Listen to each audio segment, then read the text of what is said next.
Here's a top piece with the prop in it. Comes out like that. Well, right here. You got your wing. Take these two fuel tanks off. So let the wing off. It's huge. Sexy. Nice. Little tubes. Pedal.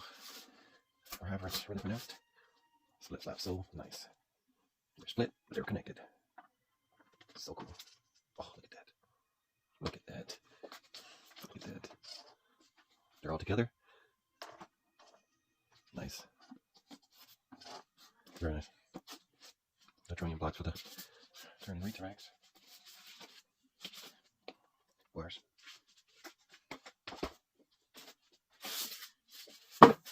Impeccably good packing.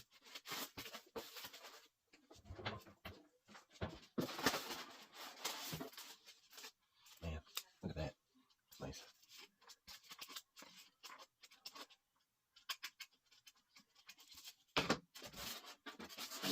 So cool.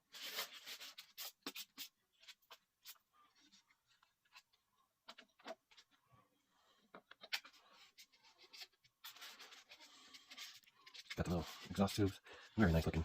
Cool details. You still see the foam. Some models figure out how to get that nice and smooth. They didn't here, but it's, it's foam airplane. You're gonna get what you get, but it's very nice. It's a little detail there, whereas one piece of decal, and it's just like not perfect match right there. You can kind of see it, but very good either way. Let's take a look inside. Super strong fit on that magnet, by the way. No removable tray like the P51, 631.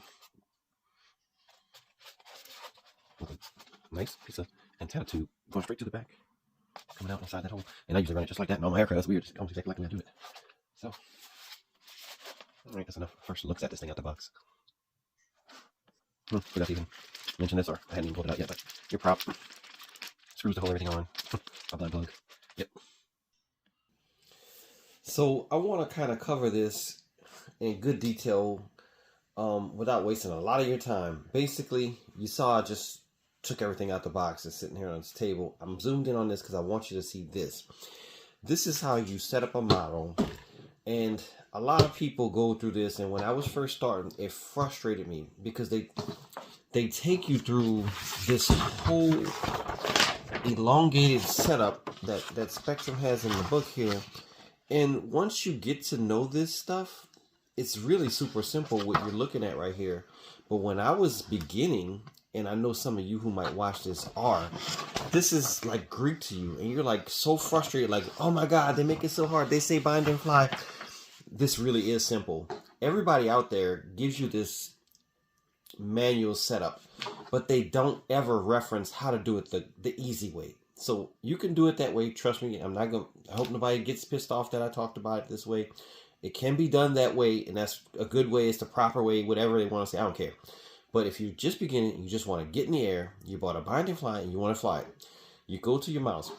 I'm going to try and I have a friend with an NX radio, and it's exactly the same, but I'm gonna cover it on this IX radio, and you can just kind of transfer it over. But basically, you tap this button one time if you have an IX. You hit proceed and you hold it down. From there, you're going to get to your model list. Once you're in your model list, you're going to hit these three dots. Once you're in the three dots, you're going to hit add new model. Oh, I didn't. It's kind of hard to do from the computer, from the screen here. All right, add new model. All right, so you got default, which is going to be that manual setup they show you only. Template, which is an awesome resource. I'll try to cover this in more detail on other videos, but that's not what this is about. Bind and fly. That's what we have here. I'm going to hit it. You got all your name brands at the top. You scroll across to get to the one you want. In this case, I want EFlite.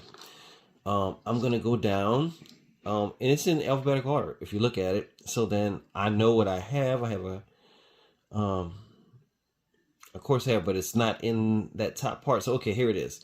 F, it's under F. So F4U Corsair. I'm going to hit it. Now, right now, the plane that I had originally selected is still selected because I just added a model without doing anything. So I'm going to go ahead and hit it. Hit activate. Activates it. Right? So you can kind of set your channels. I normally don't leave the 12 channels selected so that there's less stuff on the monitor.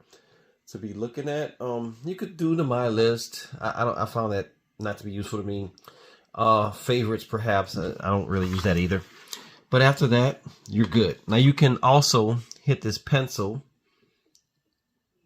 and if I can ever get to it, you can alter this. You know, you can make it anything you want. You know, add stuff, take away stuff, call it your wife's name, whatever you want. All right, so then after that, I'm going to get back to this screen. I don't want to alter it. You could alter the picture. You could press and hold down the picture and put it to that if you want, or anything else. So I actually went out of it. I didn't want to.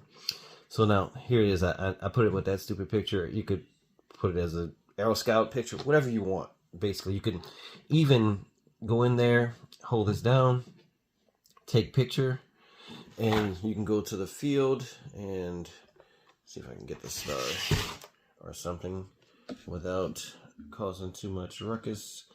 Yeah, you can hit right here. Boom, boom, boom. It's going to ask you if you like it. Hit the check mark if you do. Now, boom. That picture that I just took of the star on the fuselage is my model. So, like, that's an awesome thing in its own to me, actually. So, for the people who would be against this method, which for whatever reason is foolish to me, it says right there all the radios that you got. If you got one of these, then okay, that's what it is.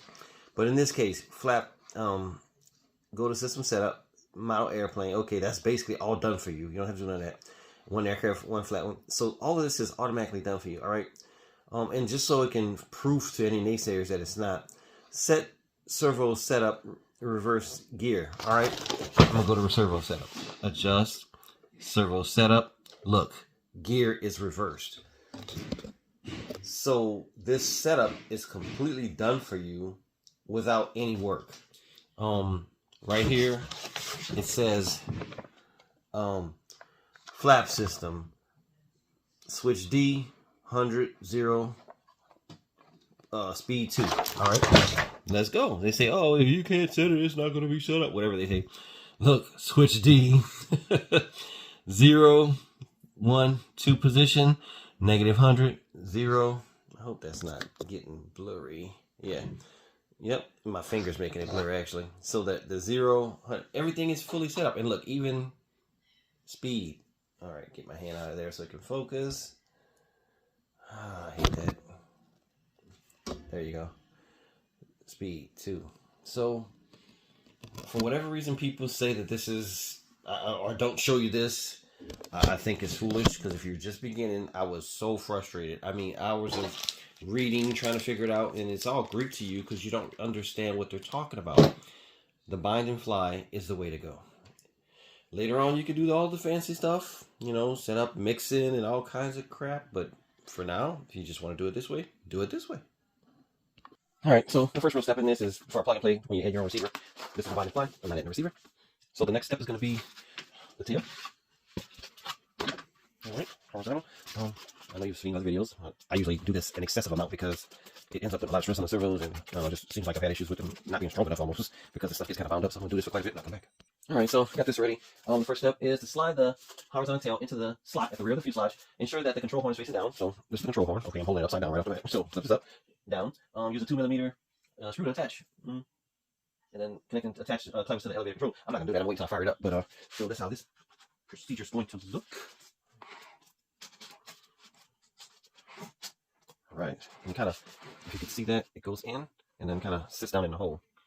See that? So yeah, it's kind of sitting above here as you're sliding it in. Yeah, see that? And then it falls into the slot. All right, so the slot, the hole is at the top right here. You go ahead and look through there and see if I got it kind of lined up. And let me take it. I'm gonna take it apart again. Take a look at the hole. So, quick little maybe common sense kind of tip thing, I guess. If you move your rudder out of the way, of course you got more room to slide this in and out. And if you don't move it out of the way, you might end up with a little scratch on top, like I have from trying to do it that way the first trip, without, you know, thinking about it much, just sticking it in there without looking at where it's going. All right, so I'm gonna stick the screw in, and I couldn't see where the hole was, so obviously I'm not on it. Slide this back and forth, see if I can get it to drop in, because it's definitely not visible from the top. All right. So it looks like my silver dust from the screw is hitting right at the back. That means I just need to push in a little further, which might be hard to do on video because I might have to stand up on this end. But let me see what I can do. Put this in there. Yep, that did it. I just kind of used this tool itself to, and I guess you can see it. But I used the tool itself to move forward pressure and just kind of let it slot into it and started the first set of threads. So I'm gonna screw this until there's quite a gap in between. So I guess I'm gonna let it kind of close.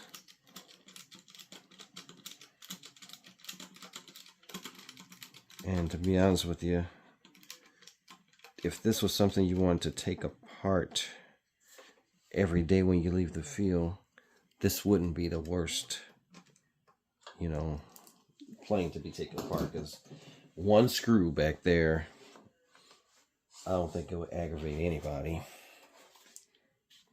Of course, there's 4 in the wing, so of course there's going to be 5 screws, but still in all, 5 screws, if you complain, you're in, pretty critical, I guess. So let's just illustrate putting that screw in. The clevis we're not going to do right now. Wing. Basically remove the canopy. Already done. Got the flap, retract all the wires through the hole. Use a hemostat. Yeah, that's a good tip. You learned that the hard way. Plug wire harnesses. Alright, so basically nothing much really to read here. Just shows you diagrams of how to hook it up to the connector. So let me get the wing situated. So this comes out. This is actually zip tied. So you could probably figure out some way to manipulate this without cutting, but you wouldn't want to. So get the zip tie out the way, and stretch my wires out. So they have these cool little locking mechanisms that EFlite's the ones who does it. But you see it, the 2 little nubbers lock that thing. So this is not coming out of there. And trust me, I've tried to do it myself, getting it out of there, trying to get it out, and it's so hard to get out. So it's not going to come out in flight or anything weird, because I know we always have people who have some type of a situation. It's because those things come apart, but not with this type. They are pretty convincingly not going to come apart. So I'm going to go ahead and feed through this hole. Now this step could be variable for me because I tend to be quite anal about wires and the way they are routed and the neatness of the whole situation. I don't intend to take it apart, so I'm probably going to take care to make it kind of a permanent deal. Alright. You definitely don't want to lower it and have a situation where the wires are getting smashed in there, and I really can't show it because I don't have a camera person to help me. But I get them. There's a tab in the front right here, and there's a slot for it. So I usually just get the slot lined up. I get all 6 wires, and I try to pull, and they're usually always uneven. I get each one of them pulled separately until I'm satisfied that they're uniquely coming through on their own without anybody, and that's it. Now they're all pretty free and clear in that small channel that comes straight across. So that's and this is an easy one too. I'm not all the way down, so I don't know why I'm not down, but and I'm not on frame. Trying to show you. I'm not down, but anyway, there's a huge little heel in the middle there where that actually fits into the groove. But yeah, so you just kind of stick it down after you get it there. So yeah, it's down now. All right, so I'm going to set this down, being careful with my antenna right there. Trying to make sure I'm in frame at this point because I'm not going to be able to see the camera through this. Even though you'll hear me yapping, I can see what I'm doing on the camera. We'll just, of course, get screws lined up. No big deal. No, and that caught like easily. I didn't have any hard time getting it down. This one did too. Sometimes I have issues with this where the bird doesn't want to thread in, and you got to figure out what's going on. Nope, blind ladies go in easily. Yeah, one of my FMS birds, I had a couple of FMS birds I had trouble with the wings on. Which I guess like some people say, but the F15 Eagle, which is an EFlite bird that I have, which FMS does make one, but it's a direct copy for the FMS. I think FMS makes it for EFlite. People say on videos, I don't know. I'm just going to know what I've heard. But anyway, that wing was so hard to get on. I ended up messing it up a little bit in the process of trying to screw it down. I'm not really messing it up and like ruin it, but I like maybe put little wrinkles in it. Of course, when you got a brand new bird, the last thing you want is all kind of wrinkly stuff going on.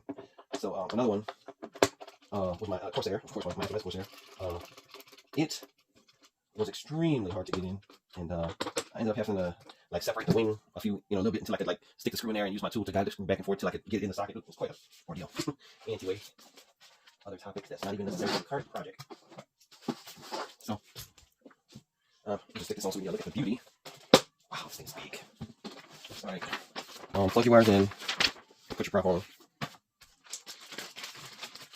Take the stuff out the bags. This piece got a front and back. You can't mix them up. The bird. Stick that on there. Put your prop in. Of course, with the gear not deployed. Of course, it's going to sit on the prop. I don't know why it's not cooperating with me. I did this exact same prop adapter for the P57. I mean the P47. P57. All the time with much ease. And this one seems to not want to see plus off of here. Oh, there might be some. Oh, that's what it is. It just need to be installed before we put on this. Is probably like some little plastic inside that's very specific. All right, so that's that. It is sitting on the prop. I'm messing up the paint on the prop, of course it is. I'll get this off of there. So that is a look of what she looks like put together. All right.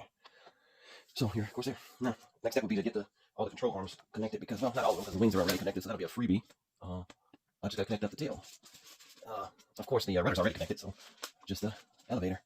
So to do so, I'm going to have to power it up, or I could use a servo tester, but in this case, I like to power it up. And I just dropped the hatch, crash number 1. All right, so this is my, this one here, I'm not going to have to do too much actual management like I would, because it's got this little box. I like the ones that have this little box. You'll see what I'm going to do. I'm going to just stick everything down in there, and it ends up very neat with the extra wires that are left over. So anyway, the brown's going to go down, or forward, sorry. All right, I'll stick that in.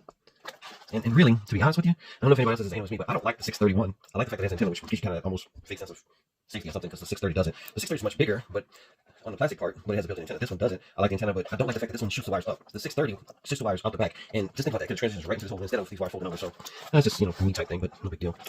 So got wires automatically plugged in. Next one's going to be gear. Plug him in.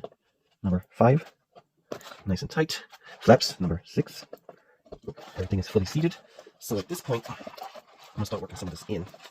So I'm going to take these pieces of the connectors from the wire. I'm going to stick that down the hole. And that wire already kind of tightened up to what it's going to be. Now, these two, they come from the side like that.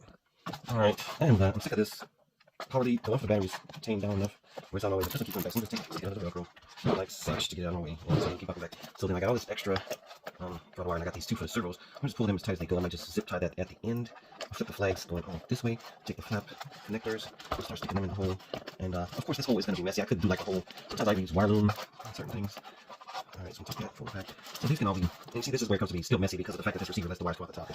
Spectrum should let that come out the back even for this receiver. I did it on the 630, why not on this one? So you can end up with a lot more. But this is a spacious part, so you're not fighting for room anyway, so, you know, that's whatever. Alright, now, everything's kind of neat like that. Let me get a zip tie too. I see, I'll probably run this underneath the whole bundle. This is hard to do with the camera loaded, but go back to the front. I'm just going to pull these 2 wires slightly neater, and then if I can, I should have put that inside of there instead of going around it. That way these wires would have been like this. So yeah, I'm going to cut that. I'm going to cut it close to the end. I use it for the other wire. I'm really cheap when it comes to that stuff. Zip ties are cheap enough, I know, but I might just reuse the end of that. I even reuse zip ties when I take them off of stuff sometimes. I cut it close to the connector, still use it. So anyway, I'm just feeling dead time when you just be, for the most part, looking at my fingers trying to neatly things up. Alright, there you go. So I'm going to tighten the whole situation up. You don't need to be super tight, so I just want to kind of keep things tame. I'm going to stuff all the wires down as far as they go. So it's going to look like a ball of mess down in there, but it's not in the way of anything. And if these went straight back, they wouldn't be in the way at all either, which they aren't anyway, because you can see where the battery is. You could put a really big battery and still wouldn't stay back further, much further than that. And even if it did, it could go all the way here before it, you know, even got to anything worthwhile mentioning. So just in the, because I'm really silly about things, I'm going to take that extra zip tie and just keep these wires together. And yeah, you can't see anything but my hand. So that's snapped back. It's so hard to show this stuff. Yeah, when the zip tie's been cut though, especially kind of short and you're working it, it's hard to manage because you don't have that little tip to slide through without looking like it's clicks going on. Alright, so look at that. Just tighten that down a little bit. Make that flush. Twist this down. Well, that's good enough for management. Alright, so at this point, come out a little bit. Get our fresh model loaded. There she is.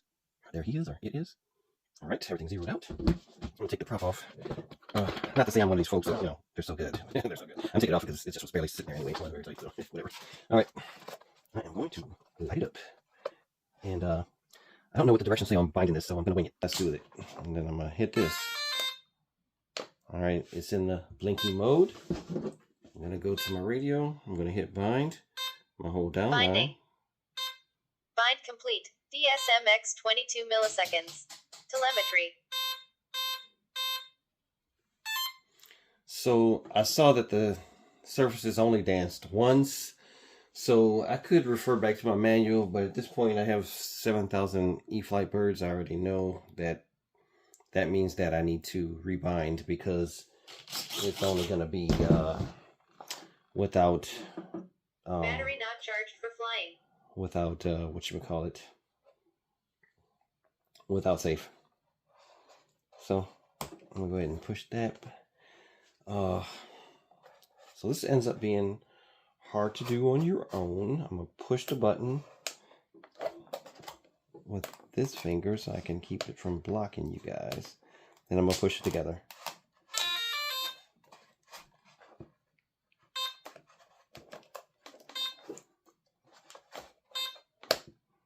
Let's see if it works because I had to let go. All right, bind.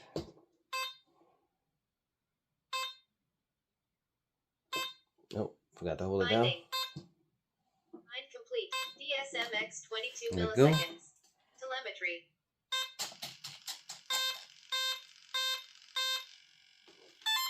All right, so I might have to use the bind plug and take out the flaps to be able to do it to hold down that whole time while plugging it in. It's always an issue for me. All right, so what I gotta try to attempt to do is to hold down the bind button, plug this in, hold down the bind button, and bind while holding it down. DSMX 22 milliseconds. Telemetry.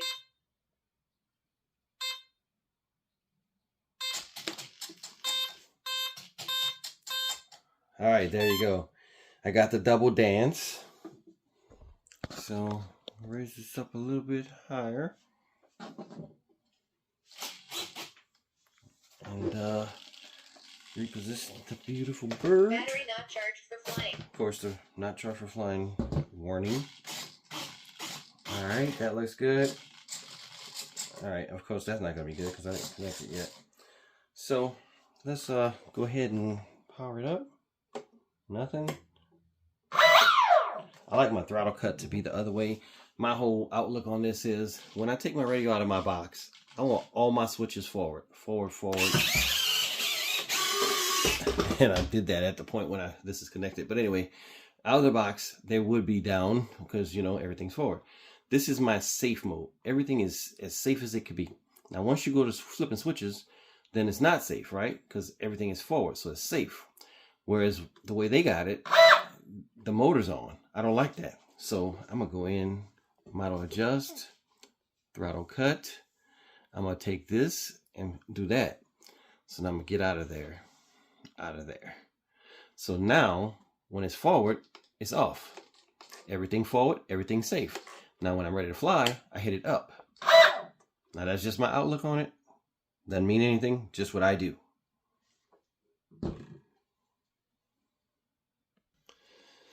So, all right, right out the back, I realized that I got safe on. I checked for my control throws. Everything looks good for that. But the switch that I have, and if I go to, if I go to like, what do you call that, Servo setup, and I just look at what everything's doing, this is the switch aux2 that I would have for safe, and it's not cutting it off, right? So now I got to see what's going on. I'm gonna go to forward programming. All right, gyro settings, safe select. See, safe channel inhibit. Safe is on. Flight mode 1. All right, so let's go ahead and hit from inhibit. I'm gonna hit this switch. That's what I want. And I hope this isn't too bad with that glare. Turn my headlight off and see if that makes it better. Alright, sorry for that, but I don't know how to get this without that stupid glare. Alright, so then aux2, and I can already hear it working. So I'm gonna hit OK. Safe on. Safe select on. All right. Flight mode 2. Now you see it went to flight mode 2. So that's gonna be aux 2, and this thing AS3X on. Safe off. Safe select on. That's what we want. Then flight mode 3. It's the same, right? But I normally change this to off. So then it's going to be full safe mode, everything on.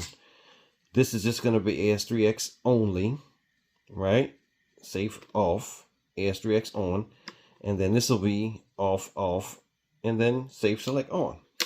So now you can hear, listen, that's me switching from safe to no safe. And the reason why it's important for me to have that selection before I go to the next step, which is connecting that, connecting up this linkage here, is because if I had safe on and I had the nose down like this, safe would be correcting for the nosedive, and it would be doing like this. I wouldn't want that. I want it to be altered. So, as a matter of fact, if you look at it, see how it jumps back? So that's safe. It's auto-correcting. Whereas I do this, now there's nothing correcting. It's completely off. So I'm going to get this lined up with, let's see if I can zoom in right there. All right, so you see this surface right here, and this is supposed to be even with that. So I'm going to hold that with that finger, and it actually looks very close. So I'll just do a little spin on this until it's completely straight.